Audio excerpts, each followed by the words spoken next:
அதிமுக கூட்டணியில் தேமுதிகவிற்கு ஒரு ராஜ்யசபா சீட் உறுதியாகி இருப்பதாக தேமுதிக பொதுச் செயலாளர் பிரேமலதா விஜயகாந்த் தெரிவித்துள்ளார். சென்னை கோயம்பேட்டில் செய்தியாளர்களுக்கு அவர் அளித்த பேட்டியை தற்போது பார்க்கலாம்.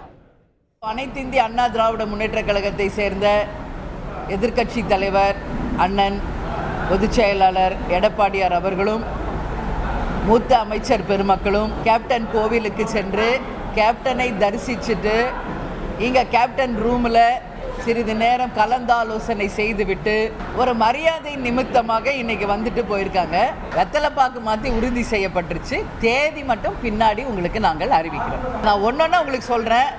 இப்போ உறுதின்றது சொல்லிட்டேன். டேட் உங்களுக்கு நான் சொல்றேன். யாருக்குன்றதையும் நான் பின்னாடி சொல்றேன். உறுதியாக வெகு விரைவில் தேதியும் யார் அந்த வேட்பாளர் யார் என்பது வெகு விரைவில் உங்களுக்கு நாங்கள் சொல்றோம். நேர்காணல் நடந்துகிட்டு இருக்கு. நேர்காணல் முடித்த உடனே நாங்கள் யார் எங்களுக்கு கிடைச்சிருக்க 5 தொகுதியில் யார் வேட்பாளர் என்பதை இன்னைக்கு இறுதி செய்து விடுவோம். இன்றைக்கோ இல்லை நாளைக்கோ வேட்பாளரை அறிமுகம் செய்துவிட்டு 24ஆம் தேதி பொதுக்கூட்டத்தில் கலந்து கொண்டு அங்கே எங்கள் வேட்பாளர்களும் அங்கே அறிமுக கூட்டம் நடத்த இருக்கிறோம். அதோடு நாங்களும் நேரடியாக வேட்பு மனு தாக்கல் 25ஆம் தேதி நாங்கள் பிளான் பண்ணியிருக்கோம். அதிமுக கூட்டணியை சேர்ந்த எல்லாருமே 25ஆம் தேதி வேட்பு மனு தாக்கல் செய்வதாக இருக்கிறோம்.